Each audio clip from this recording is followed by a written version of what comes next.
Alright, so seeing as Jim Kwam seems to be in album rollout mode with these singles he's been dropping recently, I thought this would be a good time to revisit some old Jim Kwam albums and see if any of my opinions have changed. So, revisiting Moncler Batman, I think I've come to have a different perspective on it. The first thing I'll say is this time around, I have more appreciation for the intro track. The way it starts out and the delivery and cadence Kwam is gliding with really feels like a beginning and a build up to the rest of the album. And sure, it is quite repetitive, but I think Kwam does enough with his delivery and tone to get by. And leading into No Reason, I must have been off some Indian Quagan or something when I first reviewed this album, because I was not a fan of this track at all. But with more re-listens, this track has become one of my favorites. Kwam sounds more animated and energetic than ever, and really matches with the beat's uplifting and hyper sound. I mean, listening to it makes me feel like I'm in a parade and they're playing this beat as the parade floats are moving through the city. It really sounds like something that would be played in that type of scenario and setting.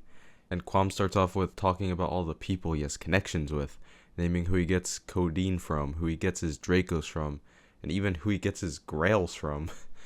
Wow, guys, don't fuck with this guy. He has some ties with some crazy people. Furthermore, into the track list, Shoes Italian continues the angelic, ethereal production, which I really like. I mean, Kwam is floating on this beat like a monkey in space, and the only real gripe I have with this track is how short it is. I would have liked to hear another verse, but still a banger nonetheless. And Call Lester continues the string of great tracks with this uplifting, celestial sounding instrumental that sounds like it would be a theme of like a video game in like an arcade, which I really quite like.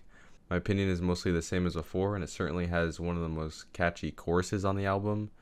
The last major banger of the album comes in the form of Already Know. The buildup of the song from the pre-chorus into the chorus really flows nicely and sounds quite amazing.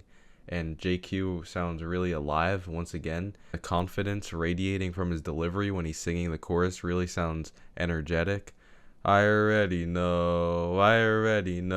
And it sounds quite captivating. I also like some of the flexing bars, like, was gonna buy a boat, then I bought a coat. Just showing Kwam's erratic and kind of random behavior because of just how random it is. I don't know anyone else that is thinking, oh, I'm going to go buy a boat and then just instantly be like, nah, I want to buy a coat.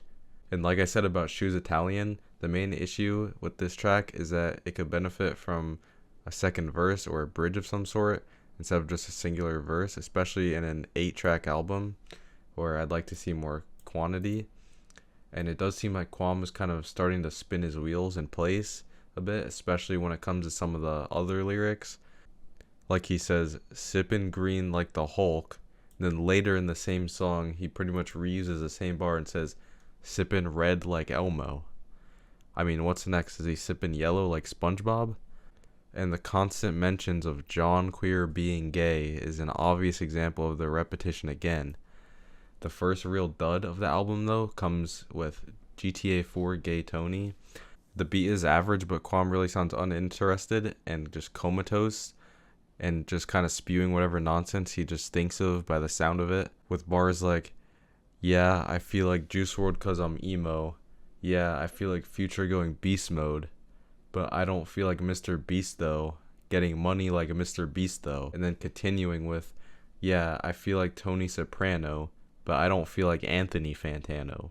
And it continues with him saying Christian needs a job, needs to hit the gym, 'cause he's a fat slob. He's a fucking hog.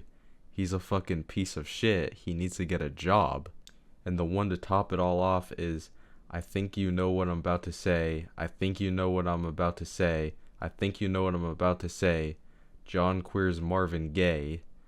I mean, it's like he's just rage baiting us all because he knows we just hate that he repeats the John Queer bars over and over again.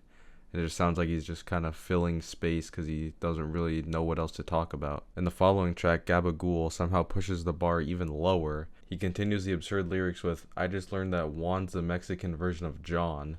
My name's not John, nah, it's Jim Kwam. Everyone knows my name, they all know I'm Jim Kwam.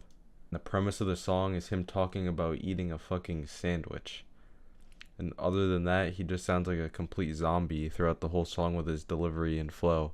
The final track somewhat comes back from the disastrous previous 2 tracks but even still is a mixed bag listening the second time around. The chorus is quite catchy and spacey, but once again, we just get a singular verse, and although it is longer than your standard verse, I think having a second verse would add another layer to the song that it really needs. But once again, the phoned in lyrics drag this track down a bit. Sounds like Quam sometimes is just rushing to get these songs over the finish line. I mean, the song is just a goldmine for random and just nonsensical lyrics with "When I need a taco, hit up Don Juan. I don't eat at Long John's. Bitch wanna suck on my Long John. What the fuck is a Long John? I don't eat at Long John's." And then we have, "Yeah, I feel like King Von, but I'm really Jim Quam. They should call me King Quam." But overall, I did like the bars. "You can get shot in the chest, and if you want to wear a vest, I'll just shoot you in the head," which is pretty humorous and sounds more like his Quam self. Overall, this album definitely has more highlights than lowlights. The first leg of this album starts out really strong, but definitely divots towards the middle second half and never really fully recovers. And not to mention all the random skits that are in this album, and it just drags down the album a little bit as well, just because there's no correlation, at least from what I can tell from listening to it. I'd really like to see Quam make more fully fleshed out songs, maybe some better structuring, and to stick to his nonsensical but also funny and creative lyrics that he has when he's at his best. But overall, I really like the theme of the spacey production, and Jim vocally has massively improved since his last tape. And I'm feeling a 7 on this album, Moncler Batman.